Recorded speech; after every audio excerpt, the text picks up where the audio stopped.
Kita akan masuk teman-teman sekalian pada kesempatan siang ini insya Allah. Hadis lanjutan masih di bab yang sama. Yaitu 331 yang berbunyi dari Zainab Al-Thaqafiyah, istri Abdullah bin Mas'ud radhiyallahu anhum ajma'in. Atau radhiyallahu anhuma tepatnya. Beliau berkata, Qala Rasulullah sallallahu alaihi wasallam, tasaddaqna ya ma'syaran nisa'i walau min huliyikunna. Qalat faraja'tu ila Abdullah bin Mas'ud faqultu lah, innaka rajulun khafifun dhatil yad wa inna Rasulullah SAW qad amarna bis sadaqah fa'tihi fas'alhu fa in kana dhalika yujzi'u anni wa illa saraftuha ila ghairikum. Faqala Abdullah bali'tihi anti fantalaqtu فإذا امرأة من الأنصار بباب رسول الله صلى الله عليه وسلم حاجتها وكان رسول الله صلى الله عليه وسلم قد ألقيت عليه المهابة فخرج علينا بلال فقلنا له ائت رسول الله صلى الله عليه وسلم فأخبره أن امرأتين بالباب تسألانك atujzi'u sadaqatu anhuma ala azwajihima wa ala aitamin fi hujurihima wa la tukhbirhu man nahnu. Fadakhala Bilalun ala Rasulillah sallallahu alaihi wasallam fasa'alah faqala lahu Rasulullah sallallahu alaihi wasallam man huma qala imra'atun minal ansari wa Zainab. Faqala Rasulullah sallallahu alaihi wasallam ayyi zayani bihiya Qala imra'atu Abdillah atau imra'atu Abdillah. Faqala Rasulullah SAW lahuma ajran, ajrul qarabati wa ajrus sadaqah. Berkatalah Zainab ini, Al-Thaqafiyah radhiyallahu anha, istri Abdullah bin Mas'ud, bahwasanya Rasulullah SAW bersabda dan didengar oleh para sahabat perempuan pada saat itu, bersedekahlah kalian wahai para kaum wanita meskipun dari perhiasan-perhiasan kalian. Artinya walaupun perhiasan yang kalian sukai, sedekahkan. Kesempatan cari pahala. Zainab berkata, maka saya pun pulang menemui Abdullah bin Mas'ud, suaminya. Lalu saya berkata kepadanya, engkau adalah laki-laki yang sedikit hartanya. Maksudnya miskin, tapi ini bahasa santunnya ya. Sedangkan Rasulullah SAW telah memerintahkan kami agar bersedekah. Datang dan tanyakanlah kepada beliau, maksudnya kepada Nabi SAW, jika ini sebenarnya harusnya seragam ya, saya atau aku ya. Di sini aku, saya kembalikan ke saya saja. Jika saya boleh menyerahkan sedekah kepadamu, maka saya serahkan. Tetapi jika tidak, maka akan saya serahkan kepada orang lain. Artinya Zainab ingin menjalankan perintah Nabi SAW bersedekah dan kalau bisa sedekah dengan suami, saya akan kasih kamu. Kenapa saya kasih orang lain? Tapi kalau tidak, maksudnya tidak bisa diberikan kepada suami, maka akan aku serahkan kepada orang lain. Abdullah radhiyallahu anhu mengatakan atau menjawab, kamu saja yang datang sendiri kepada beliau sallallahu alaihi wasallam. Maka saya pun berangkat. Ternyata ada seorang wanita Ansar telah berdiri di depan pintu Rasulullah SAW dan ternyata keperluanku sama dengan keperluannya. Maksudnya sama-sama mau bertanya, boleh nggak bersedekah istri kepada suaminya? Rasulullah SAW adalah orang yang berwibawa dalam kurung sehingga kami merasa segan kepada beliau. Maksudnya ketemu langsung dan bertanya. Lalu Bilal keluar menemui kami. Kami berkata kepadanya, temuilah Rasulullah SAW. Maksudnya Zainab dan orang wanita Ansar ini berkata kepada Bilal, ya, temuilah Rasulullah SAW dan sampaikan bahwa ada dua orang wanita di depan pintu menanyakan kepada anda, apakah boleh bila sedekah dari keduanya diberikan kepada suami mereka dan anak-anak yatim yang ada di bawah asuhan mereka. Maksudnya anak yatim ini yang sempat tinggal di rumah mereka. Tetapi jangan beritahukan beliau siapa kami. Maka Bilal menghadap Rasulullah SAW dan menanyakan kepada beliau. Maka beliau bertanya, siapa mereka berdua? Bilal menjawab, seorang wanita dari Ansar dan Zainab. Rasulullah SAW bertanya, Zainab yang mana? Bilal menjawab, istri Abdullah, Abdullah bin Mas'ud. Maka Rasulullah SAW pun menjawab, Mereka berdua mendapatkan dua pahala. Pahala menyambung kekerabatan, silaturahim, dan pahala sedekah. Hadis ini diriwayatkan Bukhari dan Muslim. Hadis ini teman-teman termasuk hadis yang mulia dalam masalah silaturahim. Faedah pertama yang kita ambil dari hadis ini adalah kedudukan sedekah. Dan bagaimana dalam Islam sangat dianjurkan agar orang bersedekah. Ya. Kalau dalam bahasa Arab sadaqah, pakai shad ya. Cuma kita biasa tulis di Indonesia itu bukan SH yang harusnya huruf shad ya, tapi kita tulis SE saja, sedekah. Makanya saya menggunakan bahasa bersedekah, tapi bahasa Arabnya sadaqah. Ya. Bersedekah. Bersedekah ini teman-teman sekalian adalah punya keutamaan tersendiri dalam Islam. Dan bagaimana sangat ditekankan dalam Islam. Saya selalu ingatkan dan saya ulangi untuk peringatan bagi diri saya dan teman-teman sekalian. Kalau mau kaya, mau sukses, mau sembuh dari penyakit, mau keluar dari sebuah permasalahan, mau selamat dari fitnah, sedekah. Sedekah. Kunci kesuksesan yang luar biasa. Keluarkan walaupun sedikit. Walaupun sedikit. Sedekah ini punya kedudukan tersendiri teman-teman sekalian. Melunakkan hati, memunculkan kepedulian terhadap sesama, mendatangkan pahala yang besar. Allah SWT mengatakan dalam Al-Quran, A'udhu billahi minasyaitanir rajim, wa ma anfaqtum min syai'in fahuwa yukhlifu. Apapun yang kalian infakkan dan Allah, maka Allah akan menggantinya. Juga kata Nabi SAW dalam hadis sahih riwayat Muslim, ya bena Adam, Allah berfirman, ya bena Adam, unfik alaik. Wahai anak Adam, berinfak di jalan aku akan berinfak kepadamu. Islam mengajarkan sedekah, artinya keluar. Dan untuk mengeluarkan jalan Allah, kita butuh royal. Sebagai bentuk loyalitas kita kepada Allah Subhanahu Wa Taala. Kita royal sebagai bentuk loyalitas kita kepada Allah Subhanahu Wa Taala. Jadi royal, ya. Makin besar kita keluarkan, maka makin besar datang dari Allah Subhanahu Wa Taala. Mau mendapatkan ikan paus, tidak mungkin pakai kail kecil. Kita pakai kapal tanker. Kalau Anda selalu perhitungan dalam bersedekah, maka akan datang juga balasannya sedikit. Beda dengan kapitalis yang selalu mengajarkan kepada para penganut pemahaman ini menabung pangkal kaya. Menabung artinya pelit, tidak mungkin kita mau keluarkan. Saya sering bahasakan, usahakan teman-teman mulai hari ini jangan lagi memberikan celengan buat anak-anak. Karena celengan mengajarkan anak untuk pelit. Anda kalau berikan celengan buat anak mengatakan tabung ya nak, kita ajarkan untuk menabung. Dia celengannya kalau sudah dirasa milik dia dan dia sudah menabung, kakaknya atau adiknya pegang saja dia sudah marah. Bahkan mungkin orang tuanya. Mungkin orang tuanya pindahkan maka dia bisa marah sama ibunya, marah sama ayahnya karena celengannya diangkat. Itu apalagi kalau sudah sampai diambil. Nah ini kan sifat pelit. Yang benar adalah kalau kita berikan uang jajan kepada anak-anak. Misalnya setelah pandemi selesai, misalnya anak-anak sudah mulai aktif lagi sekolah insya Allah. Maka pada saat itu teman-teman sekalian ajarkan mereka. Ini uang jajan. Kalau beli makanan di kantin misalnya. Ya, pada saat istirahat, cari siapa temanmu yang tidak mampu. Atau lagi pengen, sedekah. Ajarkan sedekah. Kalau ajak anak-anak ke masjid, saya biasa kalau ada ajak anak-anak ke masjid sebelum masa pandemi ya. Pandemi sekarang saya biarkan mereka di rumah, saya ke masjid. Tapi sebelum pandemi saya ajak. Anak laki aku, anak perempuan saya sering ajak. Saya ajarkan ini masjid, ini rumah Allah, masuk kaki kanan, baca doa ini. Dan yang sering juga saya lakukan adalah ada kotak amal. Saya kasih mereka uang, ini kotak amal, sedekah. Kita ajarkan mereka sedekah. Jadi kadang-kadang kalau masuk masjid, baru masuk aja mereka sudah tunjuk.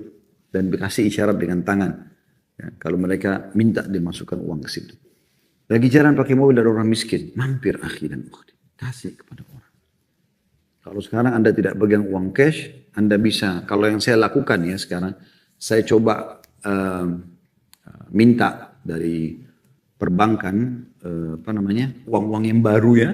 Yang masih baru, yang memang belum disentuh oleh orang, mungkin uang 2.000, uang 5.000, uang 10.000, sampai uang 100.000 kan ada yang baru ya. Tergantung Anda ambil satu blok, simpan di dompet Anda, di tas Anda khusus untuk bersedekah. Karena kita tidak mungkin, kalau dengan alasan pandemi kita nggak bersedekah, orang miskin tetap banyak di jalanan. Ada tukang parkir, ada apalah ya, mungkin tiba-tiba ada kita jenguk keluarga ternyata dia orang tidak mampu, mungkin tidak punya rekening banyak Ya, maka kita masih butuh cash. Cuma supaya aman dari hal yang kita khawatirkan dari virus, dari bakteri, kita lebih baik minta uang baru. Itu yang saya lakukan sekarang ya. Maka kita bisa bersedekah. Kita bisa bersedekah. Ini salah satu solusinya. Maka sedekah akhirnya berikan kepada orang. Itu kunci daripada bertambahnya rezeki kita. Ya. Makanya Nabi SAW menyuruh bersedekah walaupun dengan perhiasan kalian. Ini pelajaran pertama ya. Apa maknanya perhiasan kalian? Maksudnya walaupun itu mahal di mata kalian. Karena ada orang mengatakan, oh saya nggak punya uang kecil ya, untuk sedekah. Seakan-akan sedekah itu hanya dengan uang kecil. Uang 2.000, uang 5.000. Kalau uang sudah 50.000, 100.000 kayaknya bukan untuk sedekah. Kayaknya nggak mungkin sedekah dengan cincin emas, dengan gelang, dengan kalung. Kayak nggak mungkin. Kenapa? Karena terlalu tinggi nilainya. Subhanallah. Justru berikan yang terbaik untuk Allah Subhanahu wa ta'ala. Dalam riwayat lain yang mirip dengan ini, riwayat tentang sedekahnya, para sahabat Nabi waktu disuruh sedekah oleh Nabi SAW, mereka semua mengumpulkan perhiasan yang sedang mereka pakai. Cabut cincinnya, cabut gelangnya, cabut, kalau langsung ditaruh di hadapan Nabi SAW. Bersedekah yang terbaik. Ya. Kalau kita makan, jangan makanan bekas-bekas. Makanan yang benar, yang masih bagus, kasih. Pakaian yang masih bagus, kasih. Allah Subhanahu wa ta'ala menilai sesuai dengan kadar pengorbanan seseorang. Gitu ya. Berikan yang terbaik. Allah juga akan berikan yang terbaik. Ini teman-teman betul-betul kunci kebahagiaan. Pesan saya, Anda punya masalah belum terpecahkan. Belum punya keturunan. Belum punya pasangan. Belum punya pekerjaan. Ya, punya penyakit yang belum sembuh. Apalah? Sedekah. Mendekatkan diri kepada Allah SWT dengan sedekah. Apa kata Nabi SAW? As-sadaqatu tudfi'u ghadabur rahman. Atau tudfi'u ghadabur rabb. Sedekah bisa merendam murkahnya Allah. Wa tadfa'u an mitati su'. Dan juga menyelamatkan dari mati yang buruk. Su'ul khatimah. Ya. Ini penting teman-teman sekalian. Ada buku tentang sedekah, akhi, coba, yang keajaiban sedekah. Biar coba saya lihatkan kepada teman-teman. Saya selalu menyarankan, ini buku bukan tulisan saya tentunya. Tapi saya lihat buku ini Masya Allah, ya, padat sekali isinya. Dan saya sarankan teman-teman punya ini. Setiap kali Anda merasa kendor untuk bersedekah, coba baca. Ya. Buku ini teman-teman sekalian keajaiban sedekah dan istighfar. Ya. Saya coba melihat buku ini sangat luar biasa gitu. Sampai ada di sini ditulis kanker ganas sembuh lewat sedekah. Sungguh ajaib. Jadi di belakangnya itu banyak sekali kisah-kisah tentang sedekah ini yang membuktikan di lapangan ternyata sedekah memang itu banyak sekali manfaatnya. Tapi saya tertarik lagi untuk menyebutkan atau membacakan sedikit daripada perkataan salaf ya. Seperti Umar bin Khattab berkata radhiyallahu anhu, sesungguhnya amal itu saling berbangga-bangga diri. Lalu sedekah berkata, saya adalah yang paling baik di antara kalian. Kemudian berkata juga Abdul Aziz bin Umair rahimahullah, beliau berkata, sholat itu akan menyampaikan dirimu setengah perjalanan. Puasa menyampaikan dirimu kepada pintu sang raja, Allah Subhanahu wa ta'ala. Sedangkan sedekah menyampaikan dirimu ke hadapan raja tersebut. Ibnu Abi Al-Ja'ad berkata, sesungguhnya sedekah itu benar-benar menghilangkan 70 pintu keburukan. Yahya bin Mu'ad berkata, tidaklah saya mengetahui suatu biji yang mengimbangi gunung dunia kecuali sedekah. Asy-Syu'bi rahimahumullah semuanya berkata, barang siapa tidak memperhatikan bahwa dirinya lebih butuh kepada ganjaran sedekah daripada fakir yang butuh kepada sedekah, maka dia telah membatalkan sedekahnya dan telah memukul wajahnya sendiri dengannya. Maksudnya beliau mengatakan, kalau kita bersedekah harusnya kita tahu kita yang lebih butuh dengan mengeluarkannya daripada orang fakir yang mau menerimanya. Selama ini kan kita terbalik. kita anggap bahwasanya dia yang butuh sama kita. Sebenarnya datangnya orang fakir itu teman-teman kebaikan buat kita. Saya ulangi, kebaikan buat kita. Justru kita rangkul mereka, berikan sedekah kita. Al-Layth bin Sa'ad berkata, rahimahullah, barang siapa yang telah mengambil dariku satu sedekah atau hadiah, maka hak dirinya atas diriku adalah lebih besar daripada hak diriku atas dirinya. Karena dia telah menerima apa yang telah aku korbankan kepada Allah SWT. Lihat bagaimana mereka memahaminya para salafus saleh. Al-Layth rahimahullah berkata, kalau ada orang menerima sedekah dariku, maka dia lebih berhak atas apapun dari diriku sendiri. Dia lebih berhak karena dia telah menerima apa yang aku korbankan untuk Allah SWT. Bayangkan teman-teman kalau tidak ada orang fakir. Ada orang subhanallah kayak orang yang mungkin jijik atau merasa terganggu dengan adanya orang yang miskin yang meminta. Akhi dan ukhti. Bukankah Nabi SAW bersabda dalam hadis, ya, innama turzaquna li fuqara'ikum. Kalian diberikan rezeki justru karena orang-orang miskin kalian. Sedekah teman-teman sekalian. Al-Fudail bin Iyad rahimahullah pernah berkata kepada orang yang menerima sedekahnya. Beliau kasih sedekah lalu beliau berkata, mereka membawa perbekalan-perbekalan kita menuju akhirat tanpa upah sedikit pun. Hingga mereka meletakkannya di atas timbangan di hadapan Allah. Ini luar biasa pemahamannya. Ini harus kita tanamkan teman-teman sekalian. Kita cintai sedekah karena sedekah itu akan manfaatnya kembali kepada kita. Orang yang menerimanya, baju misalnya dipakai selesai. Atau dia makan, dia minum selesai.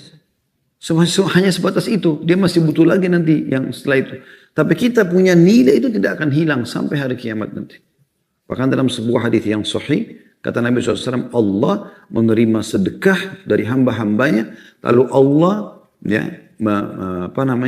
merawatnya seperti seseorang merawat tanaman. Ya, sampai menjadi tumbuh besar.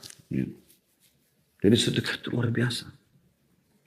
Ali bin Abi Thalib mengingatkan bagaimana kita kalau punya uang dan bagaimana sebenarnya harus bersedekah.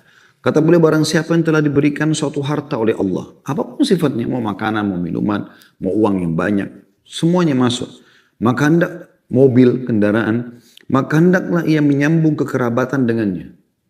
Ada kerabatnya butuh bantuan, dia kasih. Tidak minta pun dia kasih, karena orang kaya pun bisa kita sedekah kepadanya. Orang tua kita kaya, kita berikan dia mobil, gantikan mobilnya, berikan dia AC, berikan ranjang baru, lemari baru. Semua bisa sedekah.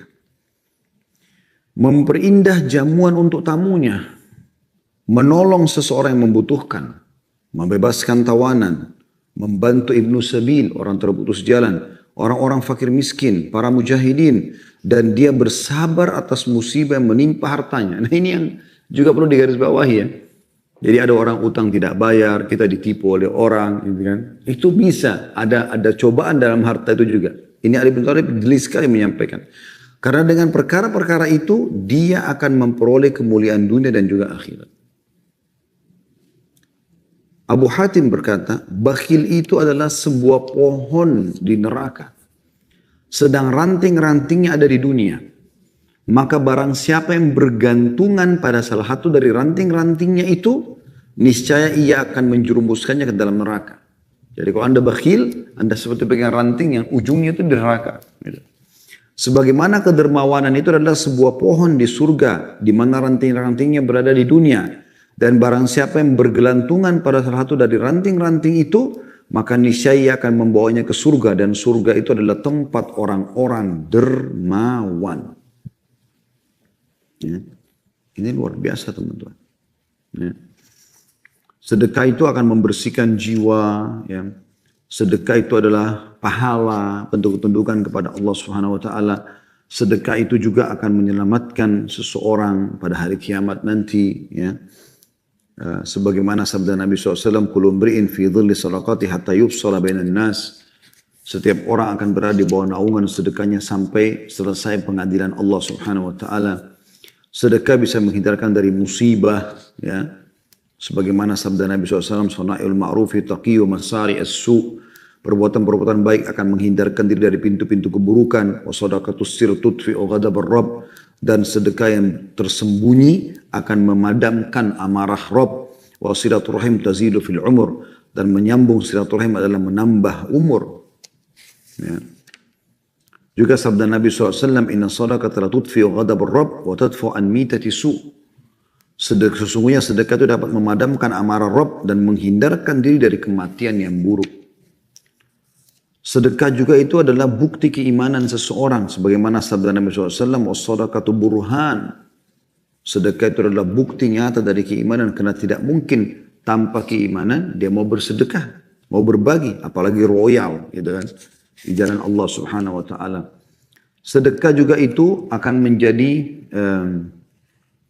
tebusan dari belenggu seseorang muslim di hari kiamat nanti.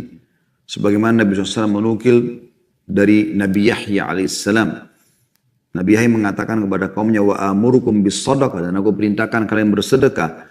Fa inna mathala dhalika kamathali rajulin asarahu al-adu fa'awthaku yadahu ila unuki wa qaddamuhu liyadribu unukah faqala ana afdihi minkum bil qalil wal kathir fafadda nafsahu minhum. Maka saya memerintahkan kalian bersedekah, kata Nabi Yahya AS, dan Nabi SAW menukil perkataan beliau, karena yang demikian itu adalah seperti seseorang yang ditawan oleh musuh, lalu mereka mengikat erat tangannya ke lehernya untuk memenggal lehernya. Lalu dia mengatakan, saya menebus kalian dengan hartaku ini dan hartaku itu, sampai hanya dia selamat dari gangguan tersebut. Apa maknanya hadis ini? Maknanya mulia sekali, hadis ini riwayat Tirmidzi ya, dan dikatakan hadis hasan. Disahihkan oleh Syekh Albani bahkan dalam Sahih Sunan At-Tirmidzi. Artinya masalah apapun teman-teman sekalian, pecahkan dengan sedekah salah satunya. Saya tahu ada orang yang membahasakan kepada saya, dia bilang, Ustaz, saya hadapi masalah apapun, saya hantam, bahkan bahasa dia, saya bombardir dengan sedekah. Saya pada fitnah yang sampai ke saya, tentang saya segala macam, saya langsung sedekah. Habis semuanya. Kuasa Allah Subhanahu wa ta'ala. Ya. Allah juga akan mengganti sedekah itu sebagaimana tadi saya bacakan ayatnya ya. Allah SWT berfirman dalam surah Saba ayat 39, potongan ayatnya, وَمَا أَنْفَقْتُمْ مِنْ شَيْءٍ فَهُوَ يُخْلِفُ. Apapun yang kalian infakkan, maka dia pasti Allah akan mengganti. وَهُوَ خَيْرُ الرَّازِقِينَ, dan dia sebaik-baik pemberi rezeki. Jadi yang menyuruh kita bersedekah adalah Ar-Rahman, yang maha pengasih lagi maha penyayang. Juga sabda Nabi SAW dalam hadis sahih riwayat Bukhari Muslim, مَا مِنْ يَوْمٍ يُصْبِحُ الْعِبَادُ فِيهِ إِلَّا وَمَلَكَانِ يَنْزِلَانِ. Tidak ada satu hari pun tiba pagi hari kecuali ada dua malaikat yang turun. Fayaqulu ahaduhuma, maka salah seorang dari malaikat itu berkata, Allahumma ati munfikan khalafa. Ya Allah, ya berikanlah ganti bagi orang yang berinfak, atau berikanlah rezeki bagi orang yang berinfak. Wa yaqulul akhar, dan yang satu lagi berkata, Allahumma ati mumsikan talafa. Ya Allah, berikanlah kebinasaan bagi orang yang kikir.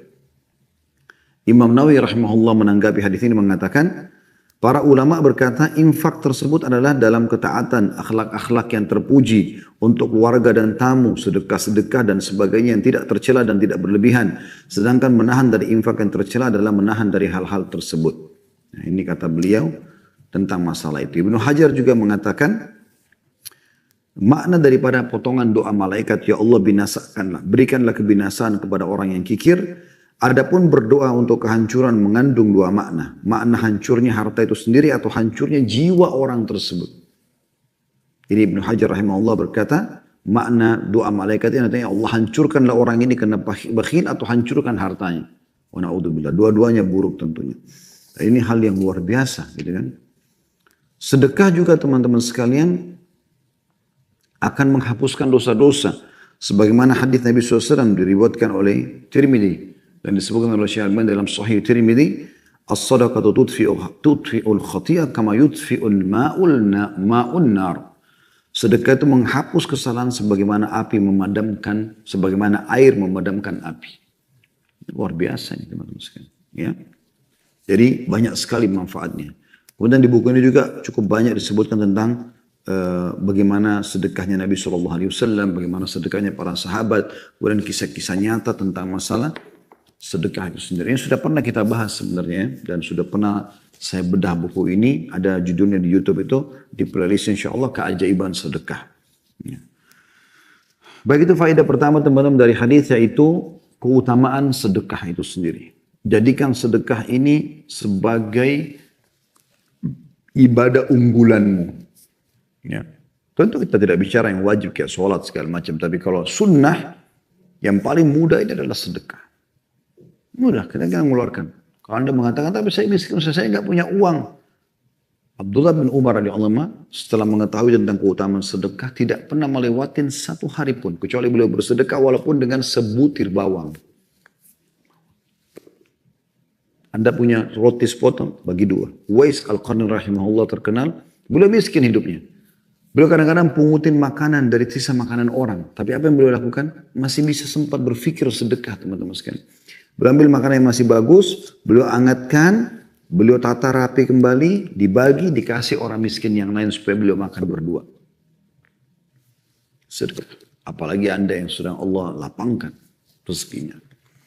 Kemudian pelajaran yang kedua teman-teman sekalian adalah bagaimana kejelian Zainab Ats-Tsaqafiyah radhiyallahu anha, keutamaan wanita ini. Ya. Bagaimana dia langsung ingin mempraktekkan perintah Nabi SAW. Ini penting teman-teman. Pada saat ada kesempatan bagi Anda berbuat amal soleh, jangan ditunda. Jangan pernah tunda. Segera kerjakan. Ini luar biasa ini. Karena bisa saja itu adalah amal terakhir kita. Makanya para ulama salaf menekankan kalau ada kesempatan beramal soleh jangan ditunda, jangan ditunda.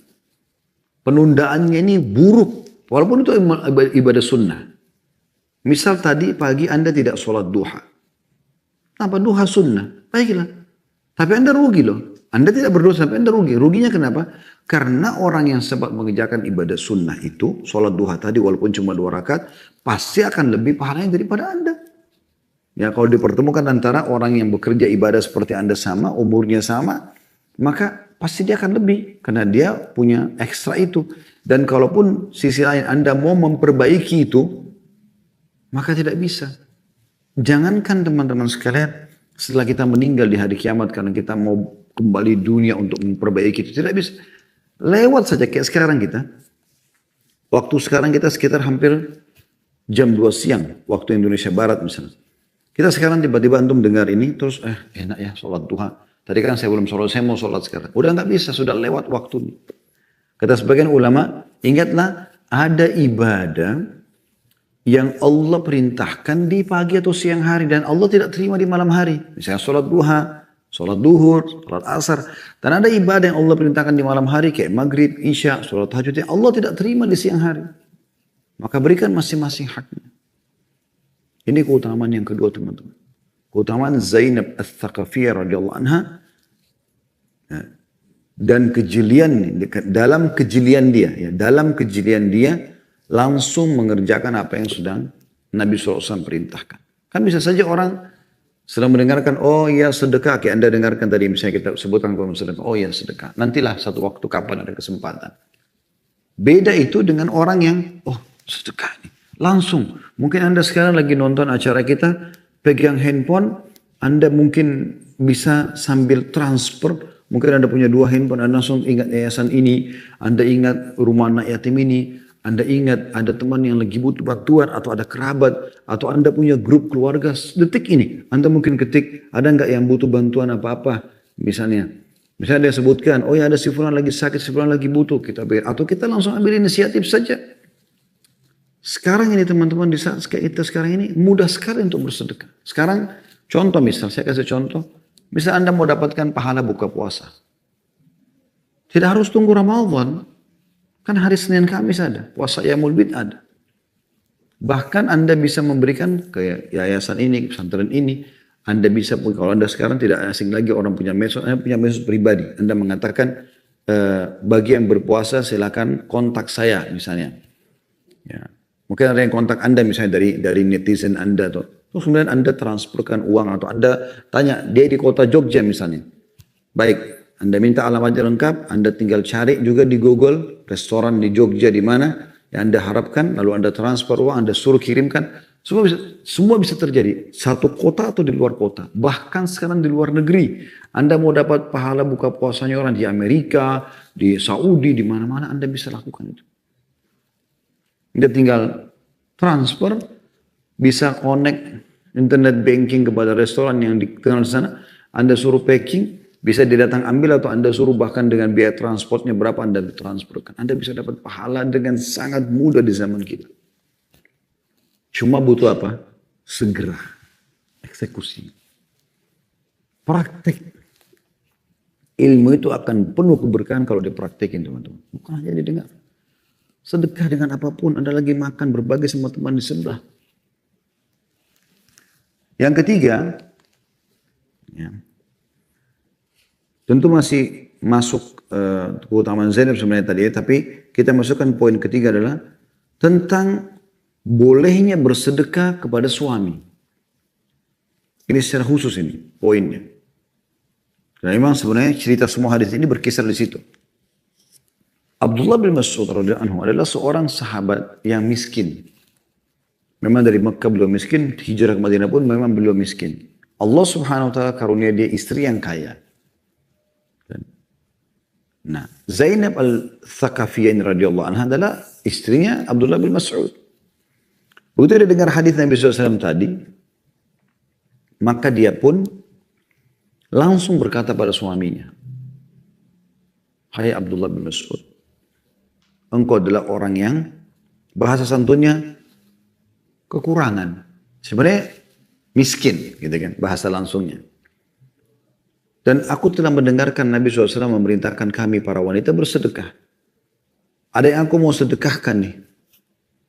Sekarang, kalau boleh kepadamu, coba tanyakan kepada Nabi SAW, aku akan berikan.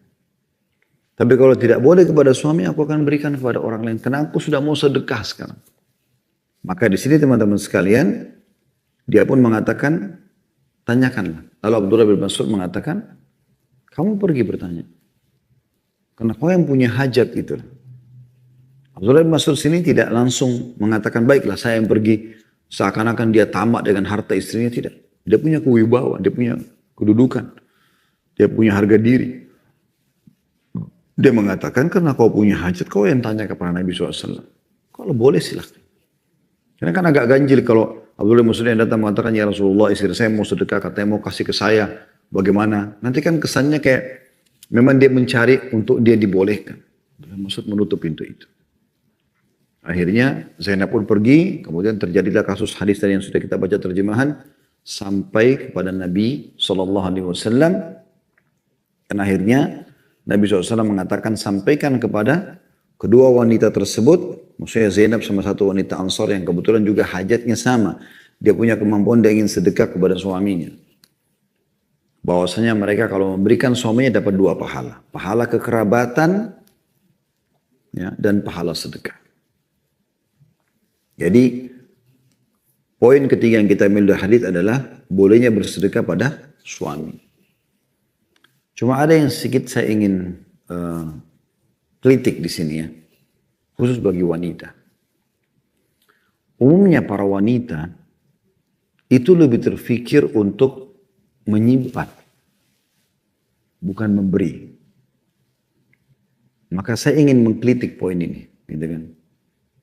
Saya coba lihat dalam kehidupan sehari-hari dengan keluarga. Ya. Umumnya sih perempuan itu lebih terfikir untuk menabung, menyimpan. Kadang-kadang berpikir dengan perasaannya masa depan. Sehingga mereka tuh sedikit sekali bersedekah. Hadits Zainab radhiyallahu anha menjawab itu semua, saudariku. Roya sedekah. Saya lihat subhanallah di antara jemaah haji dan jemaah umrah yang kami bimbing, itu yang paling puas rezekinya, Masya Allah yang maju perusahaannya, itu luar biasa sedekah. Luar biasa sedekah. Saya berapa kali bawa jemaah di tempat-tempat kantong sedekah di Mekah pada saat lagi umrah. Maka saya lihat yang penampilannya kadang-kadang biasa, tapi subhanallah pada saat dia gesek atau pada kartunya, atau pada saat dia sedekah itu luar biasa. Ya. Sekian puluh juta, sekian sekali dikeluarkan. Sedekah karena ingin mengejar pahala di Mekah gitu kan. Harapannya lebih besar, semoga Allah SWT berikan itu. Beda dengan orang yang sedekah ya udah cuma 5 real, cuma 3 real, 2 real. Beda sekali gitu. Kalau kita tanyakan juga ternyata ini pegawai biasa, ini memang punya perusahaan. Dan itu perusahaan didapatkan karena sedekahnya. Itu karena dia suka bersedekah, karena tadi sudah kita bacain itu pangkal kekayaan sebenarnya. Ya. Maka itu penting di sini ya. Coba biasa bersedekah, biasa memberikan kepada tetangga makanan, kepada kerabat segala macam. Tentu tidak semua wanita, cuma umumnya saya mengatakan. Alhamdulillah di antara ibu-ibu yang begitu ceramah kita, ternyata Masya Allah dia royal, dia punya sifat dermawan itu Masya Allah bagus sekali. Karena saya temukan beberapa wanita begitu Masya Allah. Kerabatnya nonton siapin makan segala macam, tidak pernah berhitungan. Tapi memang di antara umumnya tidak seperti itu. Ya. Makanya biasa suka numpuk-numpuk barang di rumah banyak macam-macam. Itu biasanya kerjaan itu perempuan. Laki-laki itu berharap udah dikeluarin aja gitu. Kasih orang kalau nggak dipakai. Gitu. Biasanya begitu. Jadi ini sedikit saya mengkritik saya katakan tanda kutip tadi ya. Itu yang ketiga yang kita bisa ambil dari hadits adalah bolehnya bersedekah pada suami. Kemudian yang keempat yang kita bisa ambil dari hadits adalah bagaimana sifat malu itu adalah bagian daripada agama. Kedua wanita ini, Zainab Al-Thaqafiyah dan juga wanita dari Ansar yang tadi ada di depan rumah Nabi SAW ingin bertanya. Mereka karena punya rasa malu, mereka tidak mau bertemu langsung dengan Nabi SAW.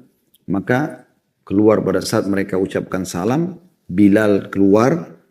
Lalu mereka minta agar Bilal yang menyampaikan hajatnya. Tidak perlu ketemu langsung dengan Nabi SAW. Karena mereka punya sifat malu.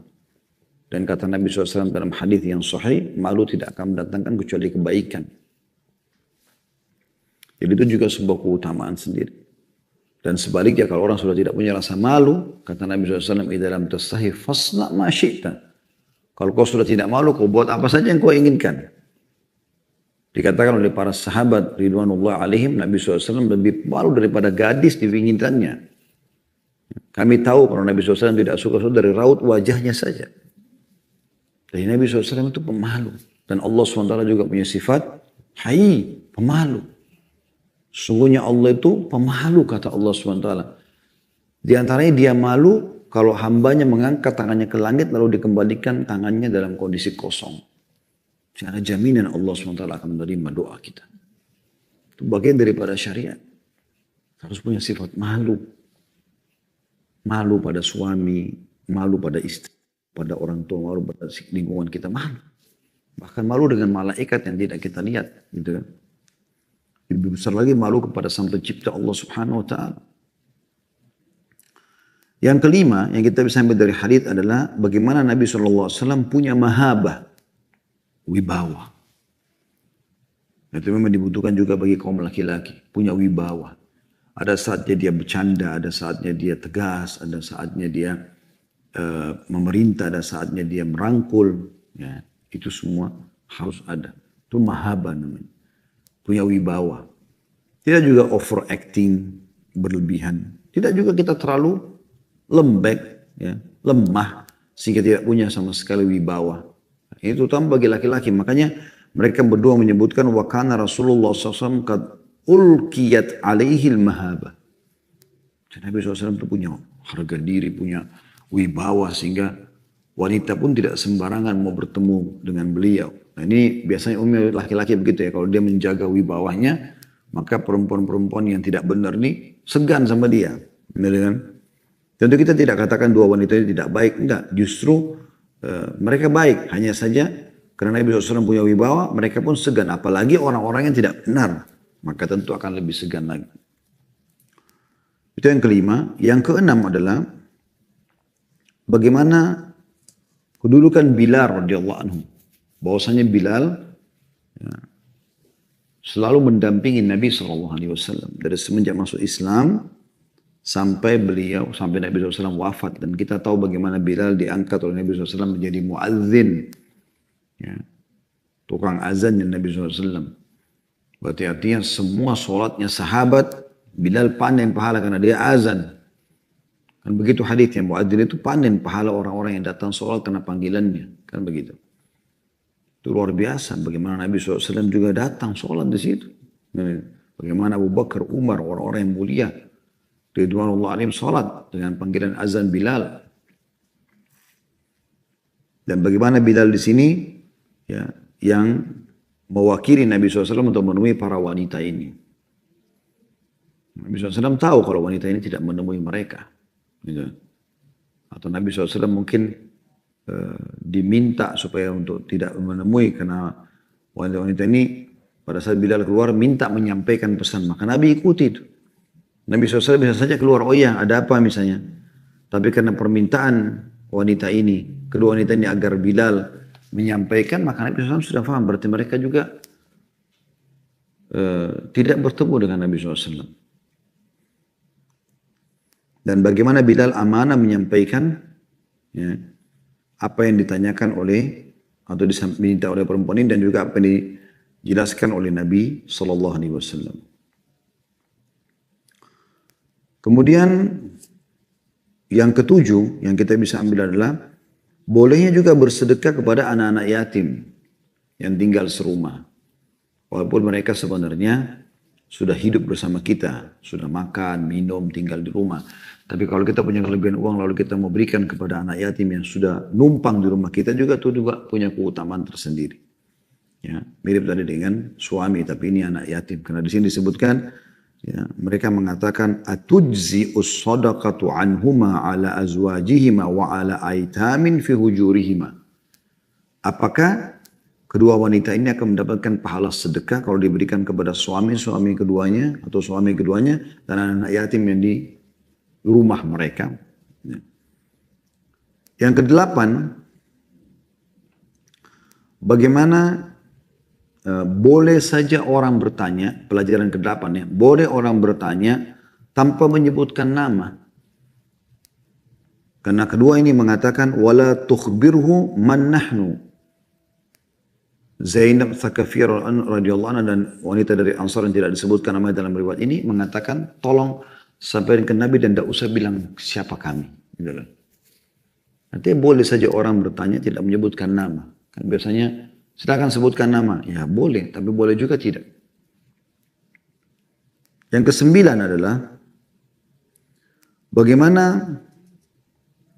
Nabi SAW memastikan tentang Zainab itu siapa.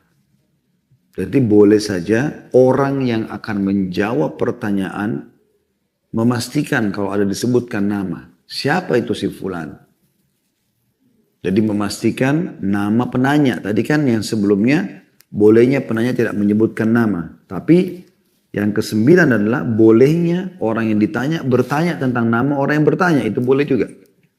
Ini pelajaran sendiri karena waktu Nabi SAW tanya Bilal siapa yang di luar, Bilal mengatakan seorang wanita dari Ansar dan Zainab. Lalu Nabi SAW tanya di sini, ayyuz zayanibi hiya. Zayanib jamak daripada Zainab. Artinya orang Arab itu punya istilah mufrad dan jamak ya. Individu dan juga gabungan, banyak. Kalau di Madinah banyak orang nama Zainab. Maka Nabi SAW menggunakan Zayanib, jamak daripada Zainab. Zainab yang mana nih? Gitu kan. Nabi SAW bertanya, yang bertanya ini siapa? Zainab siapa? Maka kata Bilal, Zainab, ya, istrinya Abdullah. Dan di sini bisa saja berarti di antara sahabat-sahabat yang bernama Abdullah ini yang paling masyhur di sisi Nabi SAW adalah Zainab istrinya Abdullah bin Mas'ud. Ya. Maka Nabi SAW mengatakan, sampaikanlah, dan ini pelajaran yang ke-10, ya, tentang dobelnya pahala orang yang bersedekah dengan kerabat. Dobelnya pahala. Jadi maksudnya berlipat ganda pahala sedekah bagi kerabat. Karena Nabi SAW mengatakan, lahuma ajran. Kedua wanita ini akan mendapatkan 2 pahala. Maksudnya kalau mereka sedekah kepada suami-suami mereka dan anak-anak yatim mereka. Karena ajrul qarabah, adanya hubungan kekerabatan, wa ajrus sadaqah, dan pahala sedekah. Dan di sini juga diambil pelajaran, ya, kalau kita jadikan yang ke-11, suami adalah bagian daripada kerabat. Ya, bagian daripada kerabat selama mereka masih status suami. Begitu juga istri masih dihitung kerabat selama dia masih status istri. Kalau sudah bercerai, sudah lewat masa iddah, maka tentu sudah bukan lagi kerabat, gitu kan? Karena dikatakan mantan suami atau mantan istri. Ini alhamdulillah 11 faedah yang kita bisa ambil dari hadis nomor 331.